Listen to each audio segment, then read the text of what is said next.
Sejam todos muito bem-vindos à plataforma de conteúdo Setor Moveleiro. O objetivo do nosso trabalho é levar até você informações relevantes que vão te auxiliar na tomada de decisões. Esse trabalho é possível porque nós temos o apoio da Abimóvel, Colchões Castor, Eucatex, FGVTN, Feira Formobile, Têxtil J. Serrano, Capsberg, Maquilínia, Promob, Real e Saerlac. E hoje, iniciando o nosso trabalho de 2022, temos um tema muito importante e relevante, ESG, e que vai ser apresentado por uma pessoa plenamente capacitada e com todas as condições de trazer até você, nesse momento, aquilo que é relevante para que você se oriente, para que você se posicione da maneira adequada. Então, para falar sobre esse tema, eu vou chamar a nossa convidada de hoje, que é Caroline Balbino, que vai apresentar-se em primeiro lugar para nós, e na sequência ela já vai entrar com esse conteúdo muito importante que eu convido você a manter-se até o final, porque eu tenho certeza que vai fazer muita diferença na sua empresa e na sua carreira profissional. Seja muito bem-vinda, Carolina Balbino. Muito obrigada, Carlos. É um prazer estar aqui mais uma vez na plataforma Setor Moveleiro, nesse veículo tão imenso de comunicação e tão importante para os nossos polos moveleiros do Brasil e que projeta também nossas empresas a nível Brasil e internacional. Bom, esse tema, né, ESG, primeiramente vou me apresentar. Vamos falar um pouquinho de ESG, mas a minha história começa lá aos 12 anos, Carlos. Então, a Caroline Balbino trabalha desde os 12 anos, então conhece o mercado dos dois lados, então nem sempre fui empresária, já atuei em empresas como funcionária, colaboradora, conheço, né, toda uma hierarquia empresarial e sou cria de chão de fábrica, meu avô já trabalhava em madeireira. Então, tem uma história na indústria moveleira, desde a matéria-prima, quando eu entendia de madeira, sentia aquele cheiro ali da madeireira. Então, a madeira, a indústria moveleira está no meu DNA. Então, desde a minha formação, foquei no direito ambiental e no direito empresarial, prestando serviços tanto na área jurídica quanto na área de consultoria ambiental e engenharia. Então, dentro do Polo Moveleiro, pude atuar já há 14 anos com o Grupo Legalizar e outras empresas que foram criadas dentro desse hub, né, da indústria do Polo Moveleiro de Ubá. E, claro, estamos no momento, numa fase de projeção a nível nacional, através da própria plataforma Setor Moveleiro, e internacionalizando os nossos serviços de consultoria ambiental. Estamos já trabalhando com uma consultoria, um cliente agora na Índia, temos uma perspectiva de uma contratação também em Dubai. Então, a expansão dos nossos negócios de consultoria estão sem barreiras. Eu estou ansioso para aprender com você, Carolina. Vamos lá? Vamos lá. Então, vamos lá. Então, pessoal, o ESG. Então, é uma sigla em inglês. O E significa environmental, o S, social, de social, e o G de governança, ou governance em inglês. Então, o ESG traz essa nova perspectiva para a sustentabilidade, não a sustentabilidade só ligada à questão meio ambiente, árvores, mas uma perspectiva muito mais abrangente que a gente vai falar um pouquinho mais profundamente. Bom, o ESG, de uma forma geral, ele é pautado nas noções de impacto, ou na redução dos impactos negativos, ou na potencialização dos impactos positivos. Então, surgiu a partir de 2005, quando foi publicado um relatório, Who Cares Wins, que significa quem se importa ganha. Então, sempre de uma iniciativa da União, da ONU, da Organização das Nações Unidas. Então, as nações convergem os seus interesses a partir de 2005 para conceitos que não se baseiam não somente nas questões como eu disse, ecológicas. Então, nós temos uma multidisciplinariedade, uma transmultidisciplinariedade através dos conceitos de ambiental, social e governança. Então, desde então, esses 3 pilares têm pautado, inclusive, algumas iniciativas do Banco Central, por exemplo, no que diz respeito ao impulsionamento de investimentos em empresas. E a gente sempre fala, né? O ESG é para quem? Que tipo de empresa, que tipo de empresário, que tipo de negócio pode validar os conceitos de ESG, internalizar esses conceitos de ESG no seu processo produtivo, no seu processo de gestão? A gente fala sempre que é 100%. Então, os negócios, não importam se eles sejam pequenos, médios, grandes, interestaduais, intermunicipais, intercontinentais, eles precisam se pautar nos conceitos de ESG, tendo em vista que uma empresa é pautada sempre em processo, produto ou pessoas. E o ESG ataca literalmente esses 3 pilares de qualquer negócio. Então, indo um pouquinho mais a fundo, né, e, digamos, explodindo ali os conceitos de ESG, né, falando especificamente sobre a questão ambiental, a gente fala especificamente também de questões ecológicas, preservação dos recursos, promoção do desenvolvimento sustentável. A partir do momento que as empresas vão otimizar os seus recursos naturais, no momento, né, que ela estiver escolhendo, por exemplo, uma determinada matéria-prima, um recurso natural, por exemplo, a madeira. Hoje nós temos N alternativas em detrimento da madeira. O próprio coprocessamento da madeira pode se tornar uma alternativa para que as empresas consigam reduzir o impacto, porque necessariamente, a partir do momento que eu tenho móveis de madeira nativa, consequentemente, eu tenho uma demanda pela madeira nativa, e às vezes os planos de manejo que existem nas florestas, em especial da Amazônia, não conseguem suprir esse mercado. Então, nós vemos também alternativas caminhando em conjunto aí ao ESG, por exemplo, o plantio do mogno africano, que passou a ser uma grande alternativa, considerada aí o ouro verde das madeiras, e que, né, já existem fomentos por parte do próprio IBF, Instituto Brasileiro de Florestas, que faz o fomento do mogno africano como uma madeira alternativa, com um aproveitamento econômico, às vezes, muito maior do que o eucalipto, sendo talvez aí uma alternativa interessante para o setor moveleiro, pois o mogno africano, como sendo uma madeira nobre, ele consegue, por exemplo, ser aplicável na indústria naval, na indústria de instrumentos musicais e, claro, na indústria do mobiliário. A questão ambiental também, o pilar objetivos da empresa, a partir do momento também que a empresa tem como pilar da sustentabilidade no quesito ambiental a redução do desperdício, que consequentemente causa um impacto econômico.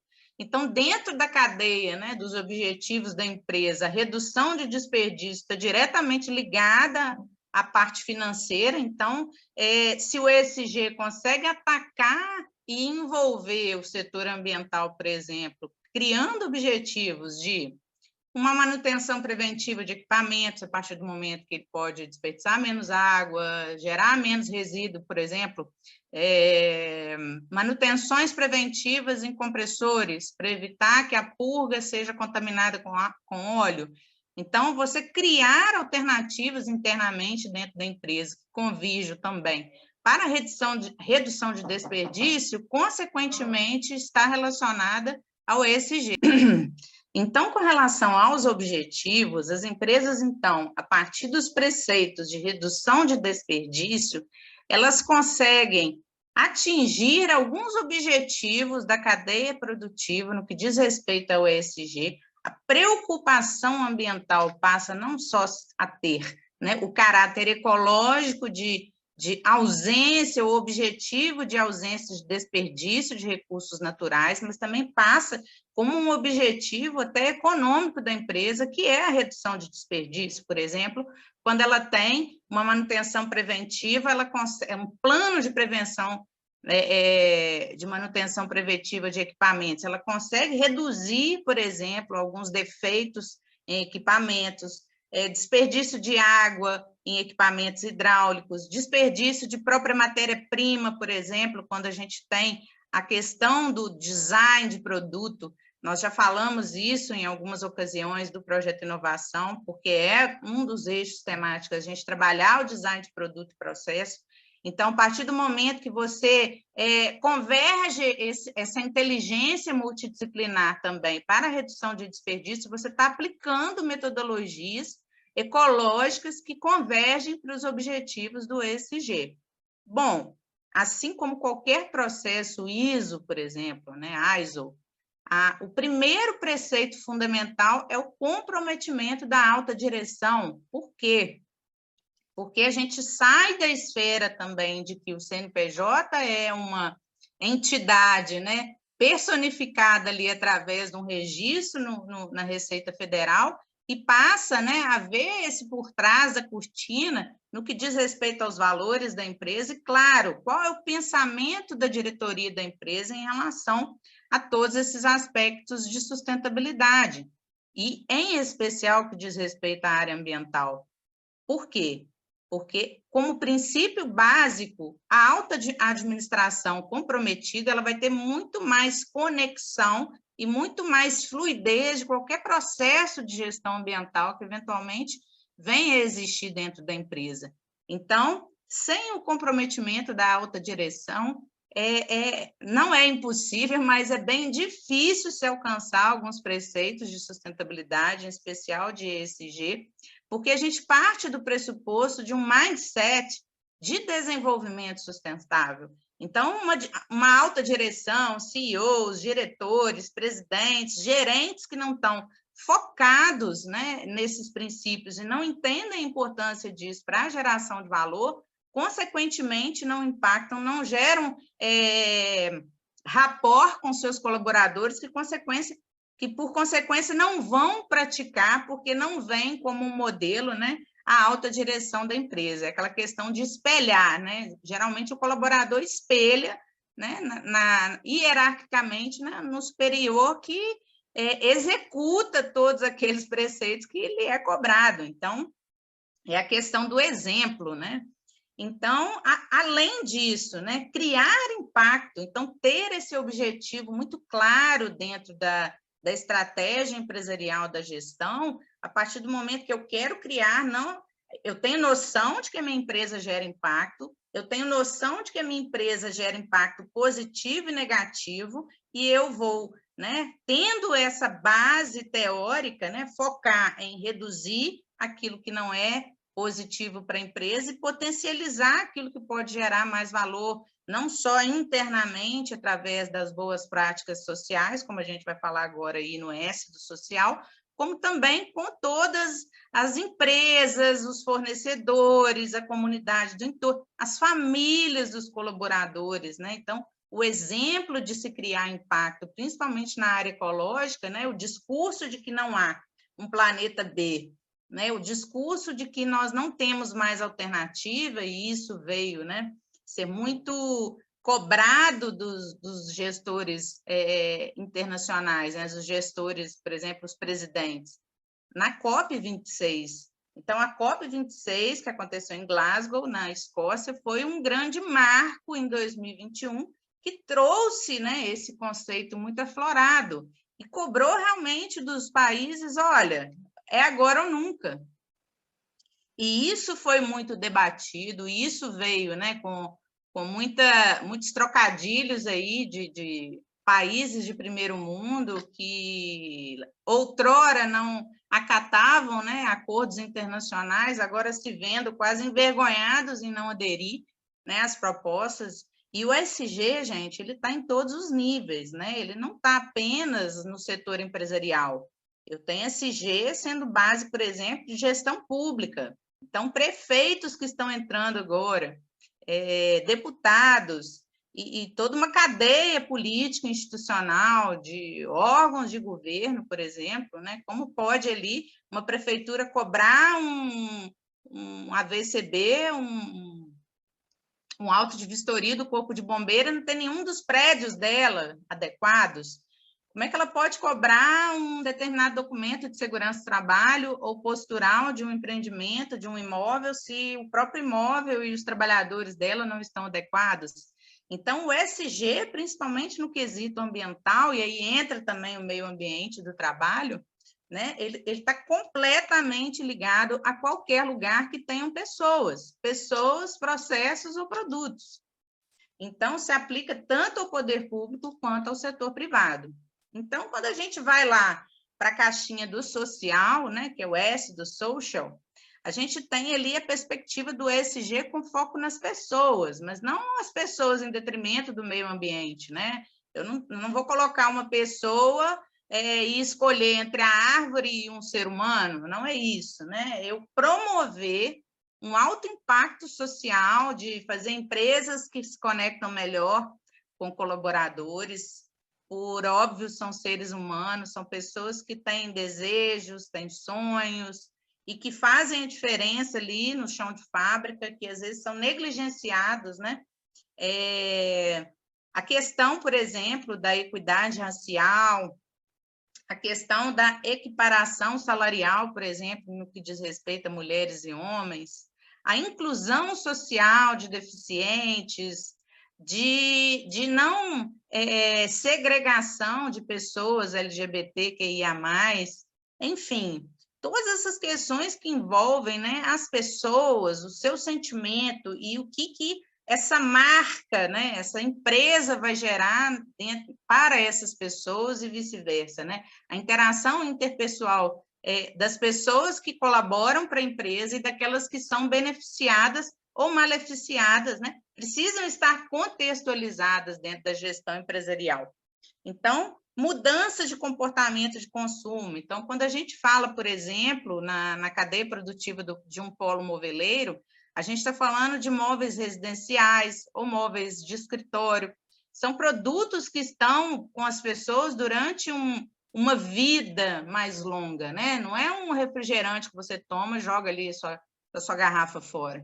Então, geralmente, os produtos mobiliários são produtos que vão estar ali, né, na convivência das casas ou das empresas por muito tempo. Então, quando a gente fala, por exemplo, em rastreabilidade, produtos de origem, produtos certificados, a gente fala também, né, completamente ligado a essa postura de consumo dessas novas gerações, né, que eu não vou especificar quais aqui, porque não é o mérito, mas, né, temos gerações, as mais recentes, que estão focadas num comportamento de consumo consciente, pautados no veganismo, em produtos orgânicos, em produtos pet-friendly, que não maltratam animais, claro, embalagens reutilizáveis, empresas que possuem políticas, por exemplo, né? Hoje o Grupo Legalizar é parceiro da Eu Reciclo, que é uma grande empresa que trabalha com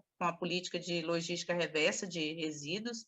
Então, é uma alternativa para produtos, por exemplo, que querem compensar, né, o seu impacto negativo através da colocação no mercado de embalagens, principalmente aquelas que possuem caráter de reutilização ou reciclagem, material metálico, plástico, madeira, papelão. Então, hoje já existe até um mercado nacional e internacional de resíduos, que isso, né, trabalha não só a questão da escassez dos recursos naturais, então isso não é bonitinho só no papel, ecologicamente falando. Então, a partir do momento que eu retorno os resíduos para um processo produtivo, por exemplo, nós temos aqui na região a Novelis, que é uma multinacional que trabalha com a parte metal, né? Latinhas em geral, latinhas. Então, nós vemos aí empresas que o seu core business é a compra, coprocessamento ou até mesmo a revenda de resíduos, gente. Então, essa mudança de comportamento, ela afeta as atividades comerciais também industriais, a partir do momento que, enquanto a gente está aqui, né, fechando os olhos e jogando fora resíduos com alto potencial de reutilização e coprocessamento, outras empresas, inclusive multinacionais, já ganham dinheiro há muitos anos fazendo o coprocessamento e reciclagem desse resíduo. Então, quando a gente vai mais um pouquinho para a questão, né, da base ali da gestão empresarial, a gente percebe que a parte social do ESG, ela gera uma cadeia de valor, então é aí que exige, por exemplo, o engajamento de colaboradores, o engajamento da empresa em olhar para essas pessoas que orbitam o negócio da empresa, desde um representante comercial, a pessoa que vai lá catar o resíduo, ao funcionário que utiliza e devolve um EPI. Então, toda a cadeia social da empresa ela está ligada à sustentabilidade do negócio, a partir do momento que, se eu não tiver essa geração de cadeia de valor, né, os colaboradores simplesmente não vão se conectar com nenhum tipo de preceito desse que você leva para dentro da empresa, né? Ele vai achar que é balela ou ele vai achar que ele vai ter mais um serviço dentro da empresa, né? A gente já enfrentou ocasiões, por exemplo, na implantação de projetos de gestão ambiental dentro de indústria moveleira, onde o colaborador falou, olha, eu não vou ganhar nada com isso, vai ser mais um trabalho que eu vou ter. Então, a gente teve que tocar ali numa questão, né, social e cultural, né? Como dizia Peter Drucker, né? A cultura engole a estratégia no café da manhã. Então, muitas empresas, né, elas têm estratégias maravilhosas, mas elas esquecem que essa estratégia ela tem que ser falada e traduzida, né, para todos os níveis. Até mesmo o porteiro da empresa tem que saber que aquela empresa tem um processo de gestão ambiental. Por quê? Porque na hora que estiver saindo um resíduo lá na porta por uma empresa, que ela fala assim, não vou pesar, não, eu vou embora porque tem muito resíduo, eu preciso... Né? Se aquele porteiro não tiver um olhar de falar, olha, não sai nenhum resíduo daqui sem o MTR. Se essa simples ação, né, em cadeia não for publicizada para toda o fluxograma produtivo, eu posso ter ali problemas, né, relacionados, por exemplo, à própria compliance, a própria regularidade ambiental do empreendimento, porque as pessoas, o social da empresa está mal trabalhado. Né? Então, eu tenho, às vezes, um processo de gestão ambiental que não gerou uma cadeia de valor, que não gerou conexão com as pessoas que operam esse processo no dia a dia. Né? Então, ficou ali para o dono ver, para o gerente bater palma, ganhar os méritos, e para a consultoria ambiental ser taxada de chata. Mas valor mesmo não foi gerado, né? Você, por consequência, não consegue repassar isso para o seu consumidor final, então você não consegue criar esse ciclo, né, de empatia com a sua marca nas próprias pessoas que às vezes trabalham dentro da sua empresa, que acham o seu modelo de produção dispendioso, né? E eu tenho uma palestra que eu sempre falo assim, a solução da maior parte dos problemas da empresa está dentro da própria empresa, e ela paga a consultoria de Harvard para ir lá falar coisa que todo mundo já sabe que tinha que fazer.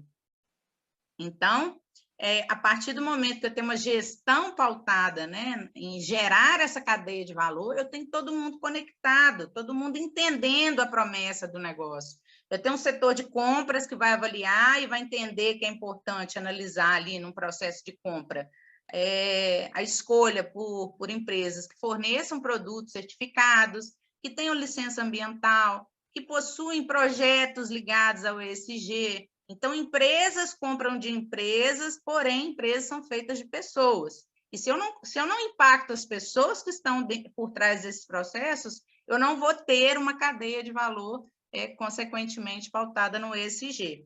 E aí, quando a gente vai um pouco mais ali na ferida, né, faz até cosquinha na feridinha, é quando a gente fala que o ESG impacta diretamente missão, visão e valores das empresas. Por quê? Porque isso não é mais um slogan ali, uma coisa pro forma que você prega na porta da sua empresa e às vezes você mesmo, gestor, não sabe o que é. Né? Então, assim, muitas vezes a gente cria missão, visão e valores. Eu acho que missão, visão e valores ela é flexível, assim como tudo na vida, né? É muita terapia, né, também, é uma conjugação de conhecimento. Então, quando a gente, né, vai avaliar a missão, e a gente pensa, né, numa visão de futuro, a gente tem que pensar que tudo é muito fluido, né? O mercado ele pode hoje estar numa perspectiva e eu ter uma missão para o meu negócio que daqui a 1 ano, 2 anos, não vai ser a mesma coisa. Então, a partir do momento que eu não entendo a importância da missão, visão, valores para a minha empresa, eu não gero cadeia de valor, eu não tenho, né, uma conexão com o modelo de consumo do mercado e não estou focada em pessoas. Então, acredito, né, que a reconceituação, a ressignificação das empresas no que diz respeito à missão, visão, valores, em especial nesse momento pós-pandemia, né, pós/durante, é fundamental para que a empresa realmente entenda o seu propósito no mercado, o que ela tem possibilidade de fazer e dentro desses conceitos de ESG, o que está ao alcance dela fazer dentro de uma perspectiva em que não existe, né, a não ser alguns estándares de investimento, você não tem, né, um checklist ali que fala assim, não, se você fizer isso aqui, você está dentro do ESG. Porém, a gente tem uma construção interdisciplinar de todos esses conceitos que foram falados aqui, que convergem, claro, né, para que você não esteja fora, né, dessa perspectiva do ESG. É preferível o feito do que o perfeito e, ao mesmo tempo, né, o ótimo é o inimigo do bom. Então, a gente sempre tem que... O ótimo é amigo do bom, perdão, é amigo. Por quê?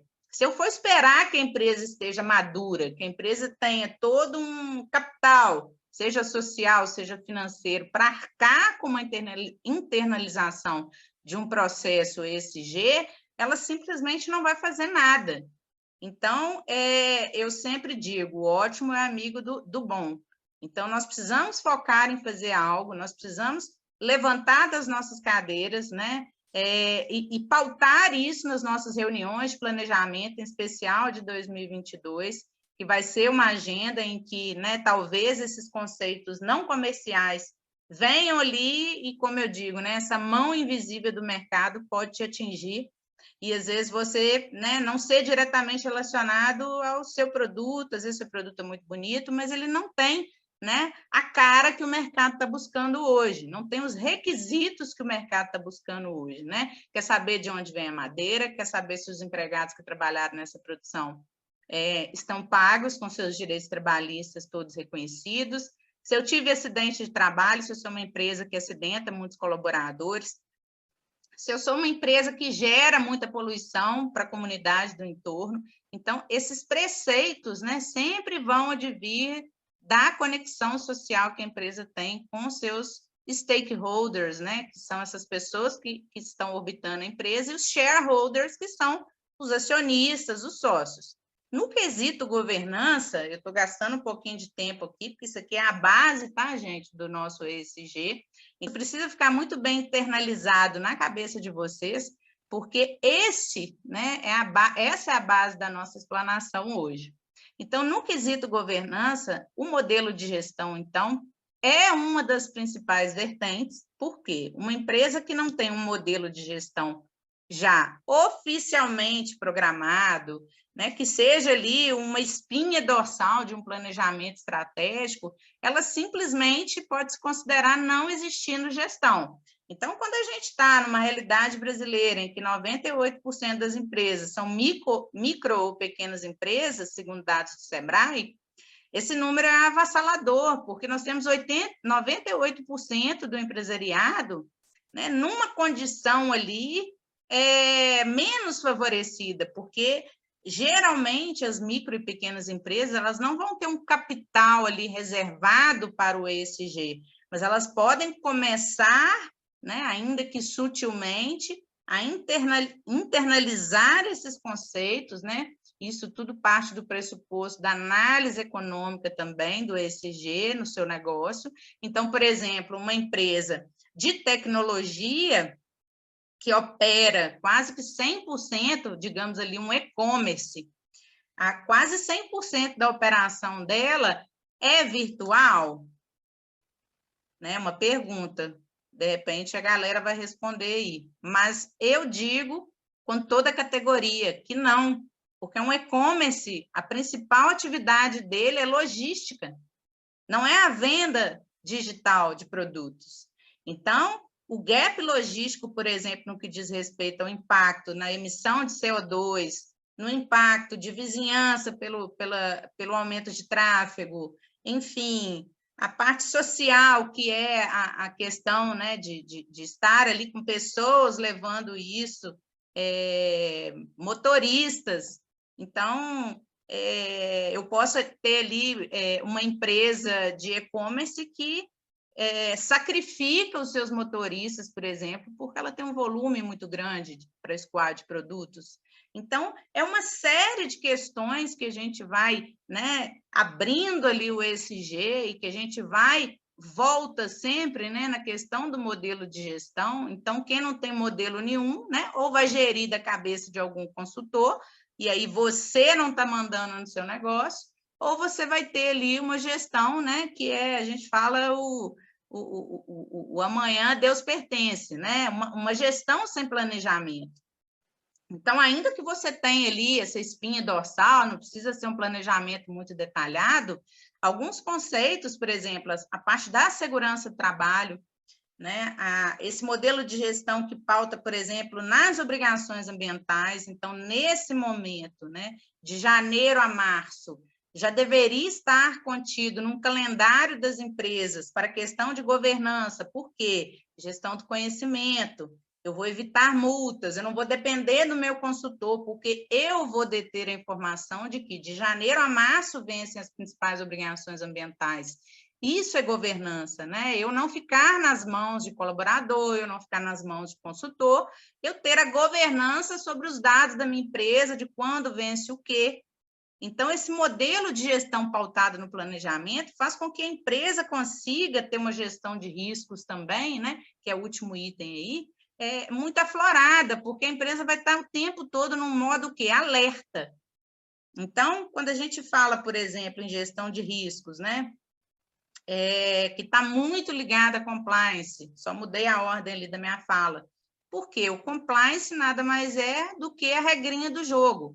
Então, se eu tenho ali um roteiro que o meu colaborador vai seguir, por exemplo, para a gestão interna de resíduos dentro da minha empresa, e eu vou fazê-lo utilizar o devido EPI para ele manusear aquele determinado tipo de resíduo, eu vou gerar a documentação necessária dentro do prazo, eu vou fazer a inclusão análise desses dados e vou incluí-lo nos sistemas de autolançamento do Estado. Eu sabendo como é a regra que isso acontece, consequentemente, eu vou ter maior governança sobre a questão documental e, consequentemente, eu posso ter uma redução ali drástica no que diz respeito a multas, né? Que é a parte mais, né, básica da gestão de risco, é evitar problemas, ação judicial, interpelações administrativas, multas e autuações administrativas e, consequentemente, condenações por crime ambiental, responder à ação civil pública, por exemplo, quando houver excesso de acidentes dentro da empresa, perante o Ministério Público do Trabalho. Então, quando a gente fala, né, que a empresa precisa ter isso tudo desenhado, e isso é o básico, tá? Isso é o arroz com feijão, um pouquinho caldo ainda, tá? Isso é o cafezinho com leite. Então, isso é o mínimo, né? Obedecer às obrigações ambientais do calendário de obrigações ambientais do governo, isso é o básico, senão você não tinha nem que estar com seu CNPJ aberto, né? Então, se eu não dou conta de assumir, internalizar os custos, né? De impacto social, de impacto ambiental, consequentemente, eu não tenho governança. Então, consequentemente, eu não tenho análise, não tenho transparência de dados, e isso para consórcios, né, com os shareholders e com investidores, principalmente empresas de capital aberto, isso é muito complexo, porque eu tenho uma desestimulação de investimento, eu tenho uma desestimulação de credibilidade dentro mesmo e inter, né, sócio, entre os próprios colaboradores para com a empresa.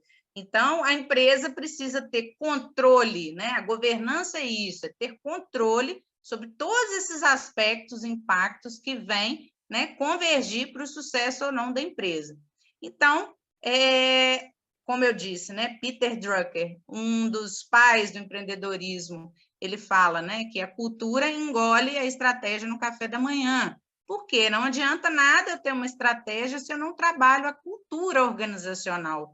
Se eu não tenho esses conceitos muito bem definidos na empresa, consequentemente, eu não gero governança, consequentemente, eu não atinjo um projeto satisfatório, por exemplo, de LGPD, de gestão de dados, eu não tenho um processo satisfatório de gestão de segurança e compliance trabalhista e de segurança do trabalho, RHs com informações completamente truncadas, setores financeiros que não fazem a prestação de contas, né, de forma satisfatória, setores de compras que manejam corrupção e fraude, por exemplo, criando vantagens para determinados fornecedores, porque não existe ali uma governança trabalhada na cultura daquela empresa.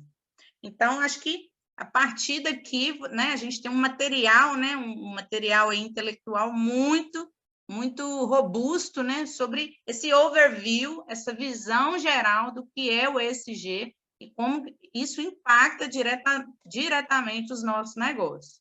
Um outro conceito muito importante, né, que a gente precisa trabalhar na questão do ESG é principalmente o greenwashing. O que seria o greenwashing?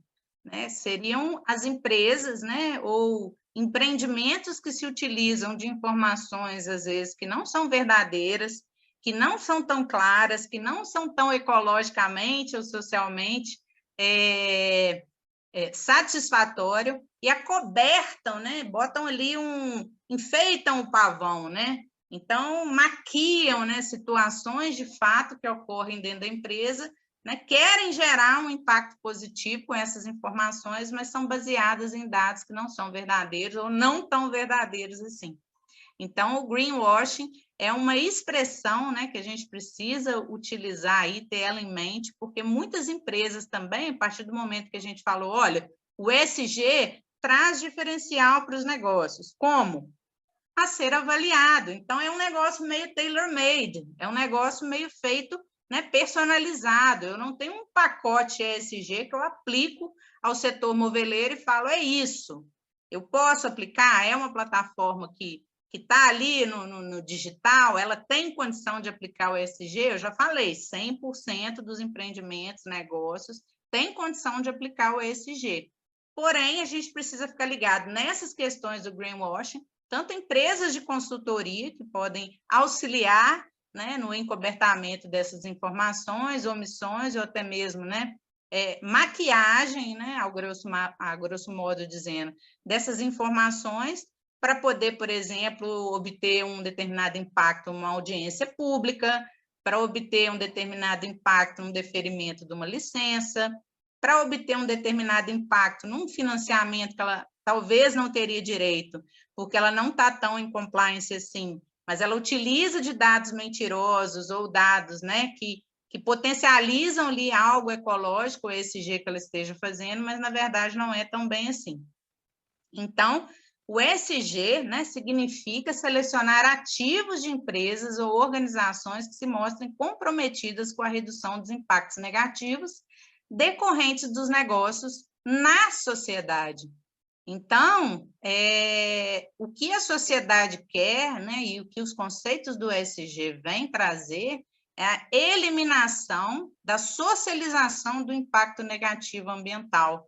Então, por exemplo, quando a gente vê, né, no mercado internacional, empresas serem estigmatizadas por algum tipo de greenwashing, né, falando exatamente desse ponto, é a partir do momento que eu estou publicando uma coisa, mas, na verdade, eu estou dando uma conta invisível para a sociedade. Por exemplo, eu estou dizendo que eu Vale, né, ou qualquer empresa, né, limpou ali um determinado tipo de poluição e, na verdade, não foi bem assim. Ela ainda não cumpriu integralmente o seu projeto, ela ainda não compensou integralmente o meio ambiente, ou ela teve uma questão social de grande impacto, como foi aquele acidente, né, da Vale e está mostrando o que fez pelaquela sociedade do entorno, mas, na verdade, não é tão bem assim. Então, eu acredito que, a longo prazo, o greenwashing pode gerar até condenações criminais. É o que a gente imagina da evolução da legislação. Bom, e lá do outro, né, nós temos a questão de direitos difusos. Então, quando eu toco na questão ambiental, eu não estou falando de um direito de uma pessoa, né?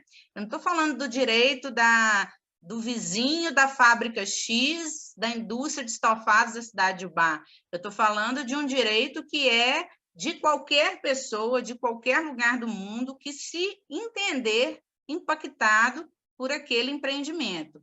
O foco na questão ESG, contudo, é mais um indicativo de quanto a temática sustentabilidade tem ganhado cada vez mais relevância no mercado financeiro. Não é à toa que diversas corretoras e instituições financeiras têm lançado carteiras de ações ESG. Essa informação é de uma empresa de consultoria financeira, ou seja, nós temos mais de 50% dos investidores hoje pautados em investir apenas em empresas que praticam ESG. Por exemplo, eu posso ter uma grande lojista, por exemplo, uma Tokstok ou um Madeira, que pode querer agora colocar questões, né, de ESG e criar critérios de que só compram de indústrias que praticam ESG sob determinada checklist e sob determinadas condições de sustentabilidade. Isso é uma possibilidade. Nós já vemos isso acontecer a nível internacional com importação e exportação. O que a gente chama, por exemplo, de barreiras não tarifárias. Então, eu posso ter questões ambientais embarreirando a entrada em algum tipo de mercado, né? Não só ambientais, né? De ESG como um todo. Isso já existe, por exemplo, já me foi noticiado que a Itatiaia, né, certa vez, foi exportar para a África, e ela teve que comprovar toda uma questão de trabalho, de ausência de trabalho escravo, de condições de trabalho ok, de compliance trabalhistas, segundo compliances e standards e requisitos internacionais, como a ISO de qualidade e outros. Então, a questão, por exemplo, da ISO, do ambiental, ainda, né, é bem sutil. A gente, por exemplo, não tem aqui em Ubá, pelo menos não é do meu conhecimento, que a gente tenha alguma empresa aí certificada com a ISO de sustentabilidade, mas nós temos várias com a ISO, por exemplo, a 9000, né, da sequência ali 9000, principalmente no que diz respeito à qualidade, estándares de qualidade, aí entra questões de metro. Nós temos, por exemplo, a Carolina Baby, que trabalha com a questão, né, de compliance e parâmetros técnicos para a construção de seus móveis, por conta de, literalmente, atendimento às questões ESG. É um exemplo. Então, a realidade do setor moveleiro brasileiro, né, fazendo bem essa pegada aí, sutil, né, mas com bastante categoria aí, a gente observa esses dados. Infelizmente, falta de engajamento do empresariado em geral, não porque ele entende que o ESG é ruim, mas porque a realidade do setor moveleiro é ter sido um pouco massacrado pelas questões ambientais, pelas questões sindicais, né, inconvergências sindicais entre o setor, né, moveleiro e os trabalhadores. Então, essa falta de engajamento também não é só uma falta de vontade, né? É todo um efeito também de políticas, né, institucionais que também impactam, né, os dias de hoje. Mas o momento, né, da mudança, né, esse movimento, a gente também vislumbra, né, em outros países, tais como os Emirados Árabes Unidos, que é a minha experiência última que eu tive. Então, Índia, que é Surat, que é uma das principais fornecedoras de tecido para o mundo, né? E o próprio Dubai. Você observa que as empresas estão começando agora, né, também a serem cobradas a nível internacional. Então, essa questão do ESG, né, e a falta de engajamento, ela não é, né, uma questão específica do polo moveleiro de Ubá, por exemplo, que é a minha maior experiência. No segundo ponto, pouca preocupação em investimento sério em projetos de substituição de energias renováveis e também de ausência, né, de utilização de combustíveis fósseis. Então, existe um atual crescimento na compra e no investimento de energia solar, mas isso ainda, né, é mais moda do que um entendimento de que a energia solar é uma energia alternativa, que ela né, ela beneficia o meio ambiente muito mais e ela tem, né, um last long life, né, uma vida, né, útil muito interessante, que o investimento acaba sendo, né, de grande valia e profitable, né, lucrativo. Então, como terceiro ponto, né, a gente vê que pouco se ganha, né, com a venda de resíduos, como eu falei, nós temos aí o coprocessamento de madeira do polo moveleiro, pelo menos de Ubá, né, que ainda está ali em processo de ideação das principais alternativas. Já existem alguns projetos do próprio Intercind, agora na FEMUR, o Grupo Legalizar vai promover, através do projeto de inovação, um hackathon, que é a ideação de processos ou tecnologias ou mesmo operações com esses resíduos da madeira para o coprocessamento, né, para se retornar esse resíduo tão valioso que a gente está ali tendo que pagar para ser recolhido, né, ver se a gente consegue uma alternativa, né, que se baseie ali em preceitos de startup para que a gente consiga sanar essa questão. Então, enfim, né, ainda existe nos artigos que a gente lê sobre o setor moveleiro, a questão tecnologia ainda é um gap a ser, né, superado, e eu acredito muito que, através desses programas de startup e principalmente, né, das mentorias para a ideação de novos processos, as mentorias de inovação, as consultorias de inovação como essa, que hoje o Grupo Legalizar se pretende, né, não só na consultoria de ESG, mas trazendo, né, a realidade do empreendimento, o que ele pode fazer, né, de menor custo e maior impacto possível dentro do empreendimento dele. E, claro, né, quem pode encabeçar esse tema dentro das indústrias? Claro, qualquer um, né? Eu sempre falo que inovar, idear, basta que você incentive, você crie esse clima, né, de compartilhamento de ideias dos colaboradores, sejam do setor de RH, vindo com alguma ideia que está vendo aí, que está bombando na internet, seja o pessoal do setor ambiental, seja o pessoal do setor de segurança do trabalho, seja a alta direção, sejam, né, os próprios colaboradores e, claro, o incentivo também de centros de formações internos, para que as empresas consigam solucionar suas questões internamente, sem depender, né, de mercados externos. E, por exemplo, a questão da inovação aberta é algo que as empresas precisam praticar a todos os níveis, né? Então, eu posso ter ali um excelente encarregado de setor que tem uma ideia de melhoria de processo, que enquadra dentro da possibilidade financeira da empresa para melhoria de processo, para melhoria de produto, que converja com alguns preceitos do ESG.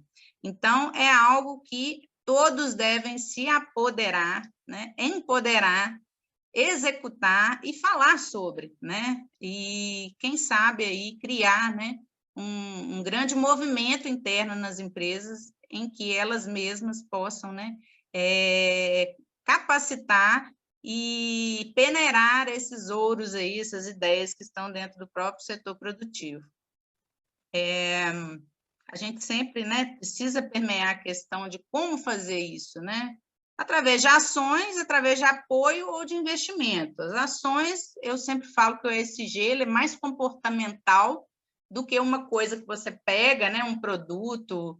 Então, materializar o ESG é comportamento, é mudança de comportamento, é impactar a vizinhança, é entender a biodiversidade que está em torno do seu negócio, é impactar os colaboradores, fornecedores, é envolver o município, por exemplo, aquelas prefeituras que ainda não têm, né, as suas secretarias de desenvolvimento industrial.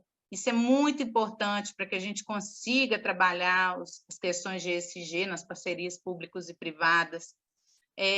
As comunidades ambientais também, elas podem surgir impulsionadas pelos próprios colaboradores. Então, por exemplo, a CIPA ela pode criar um braço ambiental, né, ou de ESG dentro da sua programação anual, e isso passar a ser do calendário de reuniões e debates da própria CIPA.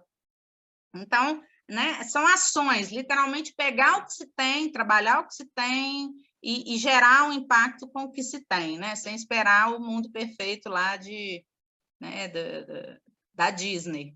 Então, trabalhar com as armas que a gente tem, impactar localmente. Nossa, eu não posso impactar o mundo, eu não posso impactar a Amazônia, mas eu posso impactar meu bairro, eu posso impactar o meu setor, eu posso impactar a minha volta, né? Com uma simples ação, por exemplo, de dizer para o meu amigo do trabalho que ele está jogando o resíduo no local errado, já é uma ação, né? Já é uma ausência de omissão que vai impactar o processo de ESG da empresa.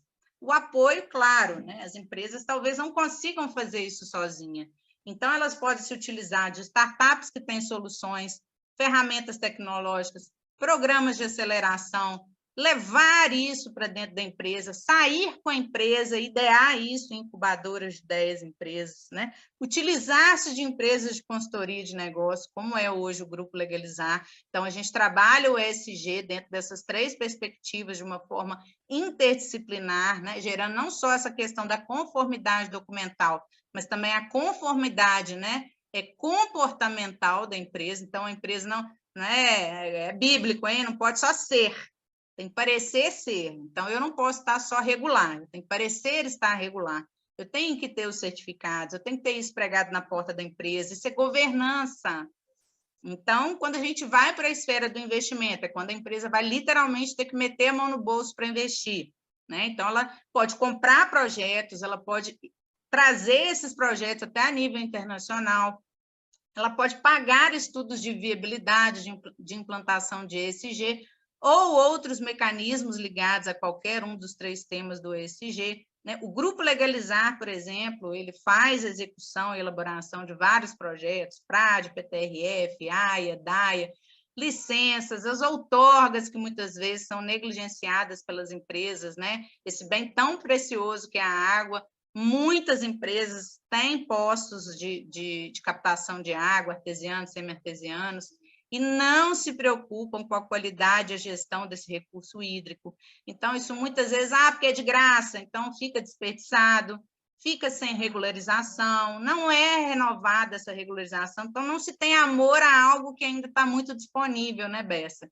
Então, eu acredito que com a escassez, né, que está prevista aí, apagão florestal, está previsto, a escassez de recurso hídrico, se a gente não repensar a nossa forma de produzir, né, a gente não vai entender e nem sabe se vai chegar, né, nesse futuro que a gente tanto fala. Então, às vezes, estão fazendo ali programação financeira, que nós vamos vender, que nós vamos fazer acontecer, e nós vimos aí na pandemia esse problema endêmico aí, que ainda reflete hoje, da ausência de matéria-prima na quantidade e qualidade necessária para a gente produzir. Eu tinha pedido, mas não tinha matéria-prima.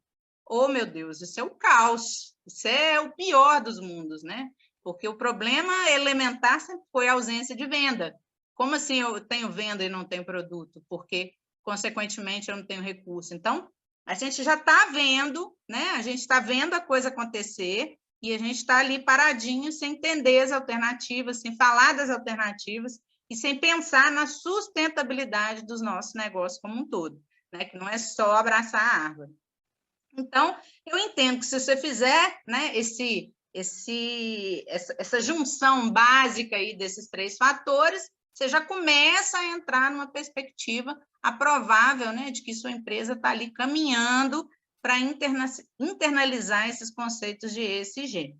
Bom, e aí, né, a gente precisa pensar na questão climática, né, o desequilíbrio dos ecossistemas, ou muita chuva, ou muita seca, e isso impacta diretamente, principalmente a questão logística, porque estradas, demora nas entregas, quebras de caminhões, acidentes, Nós vemos aí, por exemplo, alguns países, né?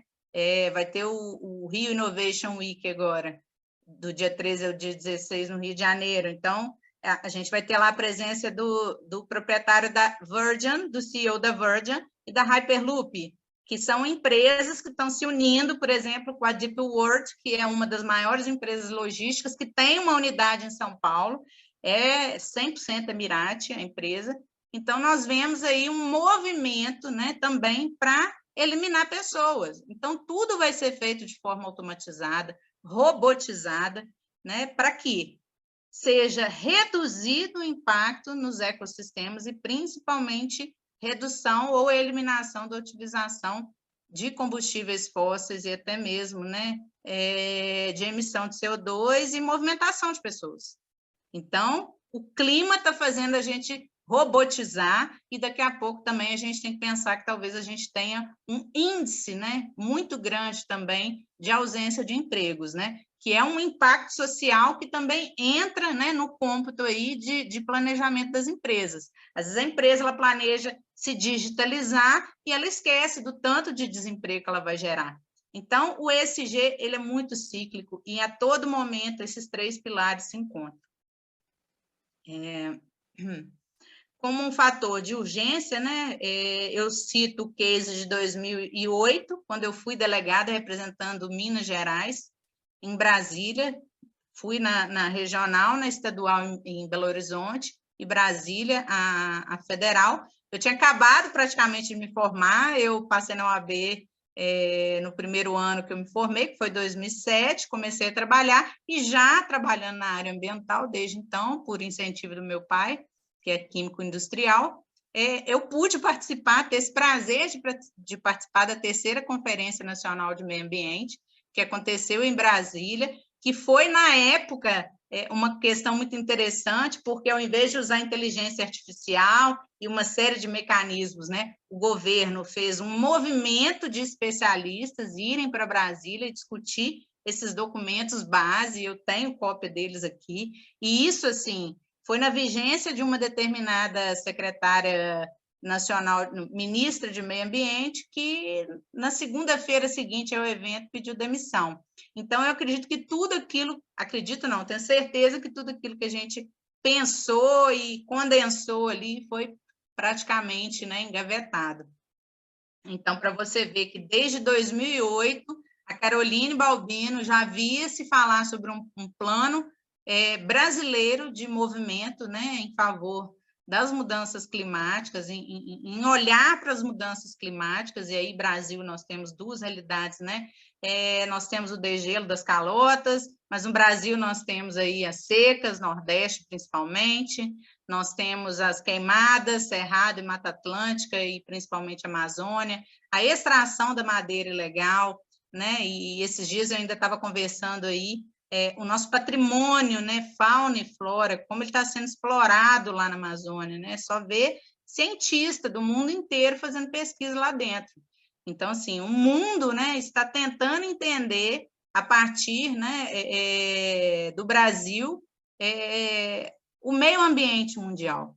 Então, para remédio, para medicação, para o uso cosmético. Então, a Amazônia, né, e estando lá nos Emirados, né, pude ouvir o Sheikh Mohammed falando que o Brasil talvez seja um dos únicos países do mundo que, se a gente fechar todas as fronteiras, consegue abastecer sua própria população sem precisar de país nenhum. Porque a gente tem água, a gente tem solo, a gente tem árvore, a gente tem, né, clima para poder plantar o que a gente quiser, a gente não tem desastres ecológicos, né, tão grandes quanto em outros países, como furacão, tufão, terremoto. Então, o Brasil, às vezes, não se dá conta, né, de todo o seu potencial. Ainda mais a gente aqui no interior, né, ou outros interiores que a gente vê, né, que ainda não se tocaram sobre a escassez, principalmente dos recursos naturais. A gente já está falando aí de impressão 3D, de cadeiras, imóveis e mesas, né? E muita gente ainda utilizando madeira nativa de fruto de extração ilegal. Então, existe ainda esse hiato, né? Esse abismo, né, cultural aí com relação à questão ambiental, de que eu produzo o meu produto e eu não tenho nada a ver com o meio ambiente, porque isso não tem nada a ver comigo. Ou eu produzo, eu dou ali o mínimo para o meu colaborador, porque ele não tem qualquer impacto no meu produto ou na minha venda.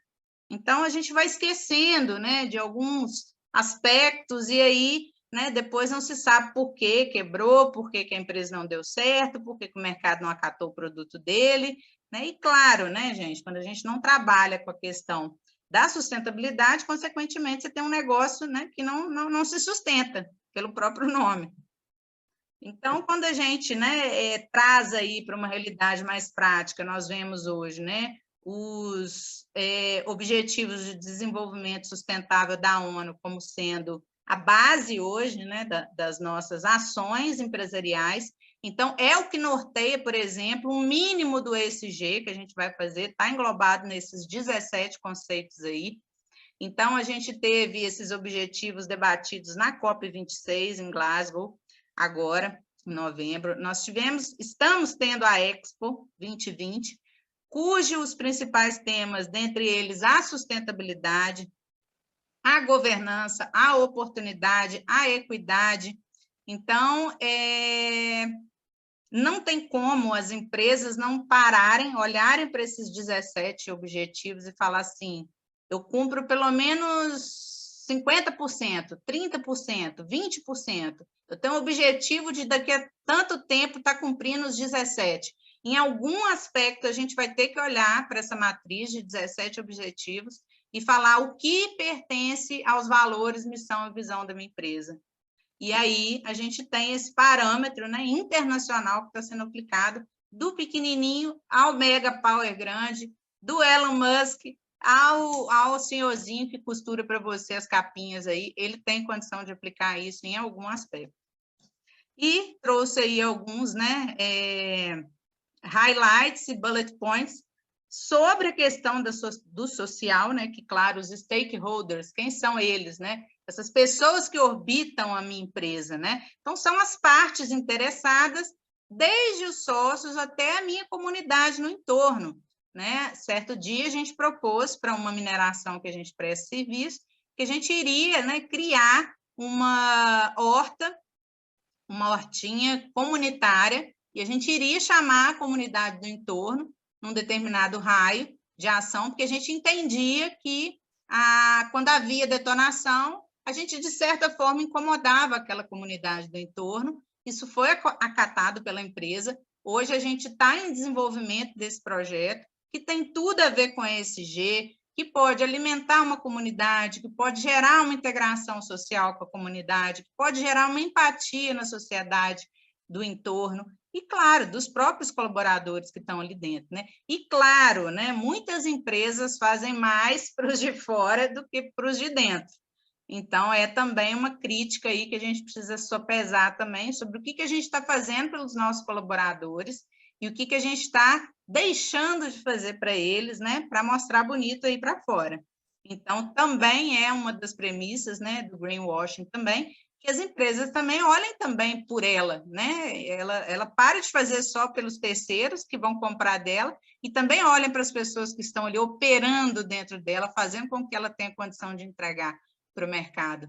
Então, voltando, né? Os impactos no social que a gente quer fazer é gerar propósito corporativo e social a partir do momento que eu vou chancelar a minha empresa, né? Com toda essa perspectiva de uma empresa show de bola, que se importa com pessoas, que se importa com o meio ambiente, que gera objetivos, que gera metas, que cresce dentro dessa perspectiva do ESG. E, claro, a gente quer também gerar um impacto porque a gente precisa do apoio, né, dos shareholders e dos stakeholders, tanto dos sócios quanto de todo mundo que se impacta, desde um fornecedor, um catador de resíduo, ao seu colaborador que está todo dia lá batendo cartão na sua empresa, né? E temos que tomar cuidado, né? A mãozinha está ali, mas existe uma mão invisível do mercado, né? O mercado hoje pode, né, sem você perceber, te tirar do ramo totalmente. Aqui eu gosto de citar um exemplo, principalmente na questão governança e também do trabalho social, a importância de se pensar no social. Determinada empresa do ramo alimentício desejava e comunicou isso para nós, empresas de consultoria ambiental, que no momento que um determinado motel tinha a sua lavanderia sem uso, ele gostaria, essa empresa, né, de alimentos, gostaria de lavar as roupas dos colaboradores nessa lavanderia, que não tinha licenciamento, que não tinha nada, e era para lavar roupas do motel. Então, é um exemplo bem bizarro, que eu fiz só uma perspectiva para o dono da empresa, falei, olha, pensa bem, tudo bem que é autoclavada, tudo bem que é tudo dentro dos parâmetros, mas essa empresa não tem licença para poder fazer o uso dessa lavanderia fora, né, no tempo ocioso dela, no caso. Essa empresa não tem licença para lavar roupa de setor alimentício. E caso um colaborador ou qualquer pessoa tome conhecimento, né, que você está lavando as roupas dos seus funcionários, que é dentro de um parâmetro de higiene sanitária, por conta de segurança alimentar, você está levando isso para uma lavanderia do motel para reduzir custo, a sua empresa está morta. Então, imagina esse noticiário, imagina um colaborador pegando uma doença de pele, às vezes não é nem relacionada a nenhum tipo de sujidade, às vezes é alergia de um produto químico que foi colocado. Então, até que você explica que o focinho de porco não é tomada, né, você está com uma situação completamente indesejada.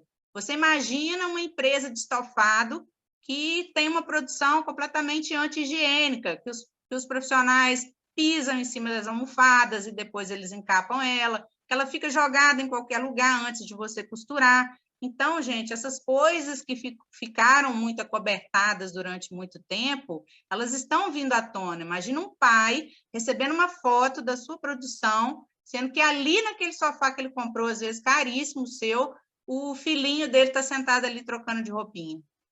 Olha o impacto social que isso geraria na sua marca, né? Então, isso tem que ser pensado, sabe, Carlos? Então, é o detalhe, né?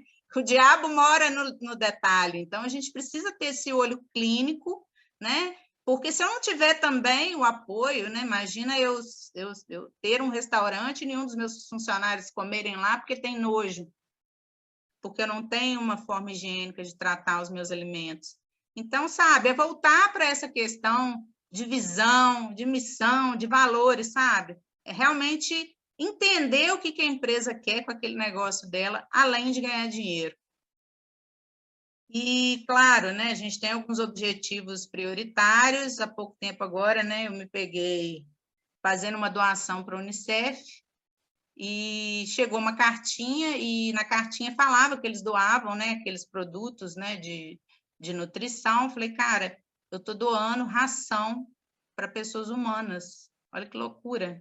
Dentre, né, as questões que a gente trata dentro dos objetivos do desenvolvimento sustentável, eu separei alguns dos objetivos que mais me impactam, por exemplo, né, o objetivo de apoio de não à pobreza.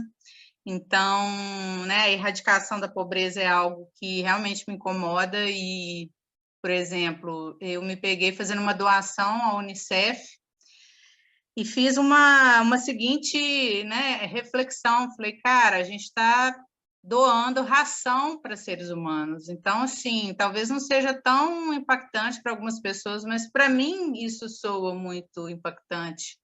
E do ponto de vista negativo, porque eu acredito que isso já deveria, né, ter sido um assunto superado, porque com a tecnologia, com os meios de comunicação, com a logística, tudo ficou muito mais fácil você acessar comunidades que antes você não conseguia. E, enfim, né, é uma questão a se pensar em que as empresas também podem se empoderar. Os objetivos, né, por exemplo, do saneamento básico. Então, a cada 15 segundos, uma criança morre de doença relacionada à falta de água potável, saneamento.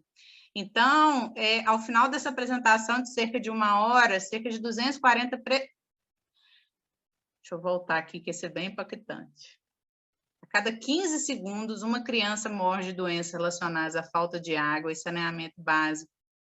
Ao final dessa apresentação de cerca de 1 hora, 60 minutos, cerca de 240 crianças terão morrido por esse mesmo motivo, a nível mundial. Então, eu acredito que esse dado ainda seja também bem impactante para mim, e a gente precisa pensar de uma maneira de resolver isso a nível, inclusive, local. redução, eu acredito que seja até a eliminação da desigualdade, então, racismo, questões, né, enfim, de gerenciamento, né, desses conflitos raciais, de comunidades, né, que se impactam, por exemplo, a comunidade LGBTQIA+, os deficientes físicos, os deficientes mentais e uma série de outras comunidades que também são impactadas. As empresas precisam pensar em mecanismos de inserção no mercado delas, de pessoas que poderiam estar ali dando o seu melhor, mas que talvez, né, não tenham oportunidade por serem, né, minoria e não se verem, né? Então, as empresas precisam criar essas qualificações, precisam criar programas de engajamento, né, para que essas pessoas consigam acessar o mercado de trabalho, galgar cargos e funções dentro das empresas, a partir do momento que as empresas precisam se preocupar em impactar as pessoas que estão ao seu redor. E os impactos, né, que a gente quer causar dentro das empresas é justamente o resumo disso tudo, que o ESG nos traz, né, de bom. Gerar valor, gerar conexão, gerar propósito, reinventar-se, ouvir mais, principalmente as comunidades do entorno, os colaboradores, resgatar o legado, muitas empresas, principalmente do setor moveleiro, que são empresas do mobiliário, que vieram, né, de empresas familiares, que possuem legados muito bem específicos, que foram se perdendo ao longo do tempo. Então, histórias e cultura corporativa precisam ser retomadas, né? O ESG nos ensina que é a hora de fazer a diferença, então a gente não pode mais esperar o amanhã. E, no aspecto governança, né, já dito, e tudo isso gira em torno, né, da importância do compliance como ferramenta de governança, que nos traz todo esse conceito de gestão de riscos, de padronização de processos, de padronização de comportamentos, de publicização para todos sobre o que a empresa pensa, de qual é a missão, de quais são os valores dela. Na contratação, observar se esses colaboradores possuem esse perfil que a empresa deseja, não contratar somente também por conta de um currículo, mas dentro da questão governança, né, a gente precisa trabalhar a questão da convergência do perfil do colaborador, e isso é um trabalho do DP, do RH, do setor de contratação como um todo, seja ele com profissionais da área de psicologia ou não, né, triar esse perfil a partir do momento que você quer ter pessoas lá que te trazem processos com maior governança. As principais perspectivas, então, da governança, quando a gente traz, já dito, é o impacto direto com fornecedores, a partir do momento que eu quero ter relações pautadas no ESG com eles, dos sócios, além da transparência, né, de processos, de valores, de planejamentos financeiros, transparência com os investidores, principalmente evitando o greenwashing. Com relação aos colaboradores, né, pautamos também o apoio deles, toda essa empatia, né, essa conexão que a gente precisa criar, afinal de contas, nós somos empresas fazendo produtos para... empresas que têm pessoas fazendo produtos para outras pessoas, né? Não são CNPJs fazendo produtos para outros CNPJs, então a gente precisa retomar esse pensamento. E, no mais, deixo meu muito obrigada, né? Com o QR Code você consegue consultar as minhas redes sociais, meu currículo, agendar não só conversas comigo, mas também consultas, as mentorias também, a gente consegue, né, te atender através desse QR Code, o meu telefone também, certo? Muito obrigada, é um prazer estar aqui mais uma vez. Meu nome é Caroline Balbino, eu sou advogada, consultora de ESG e sustentabilidade e hoje mentora de negócios, principalmente na área de Business Development. Eu confesso que é tanto conteúdo e é tanta importância disso que foi falado que eu acho que valeria um fórum. Vamos pensar nisso. Vamos embora. Vamos pensar nisso. Tá bom? Muito obrigado e obrigado a você que nos honra com a sua audiência e espero contar com você, nosso espectador, nos nossos próximos eventos e nos nossos próximos programas. Muito obrigado e até mais.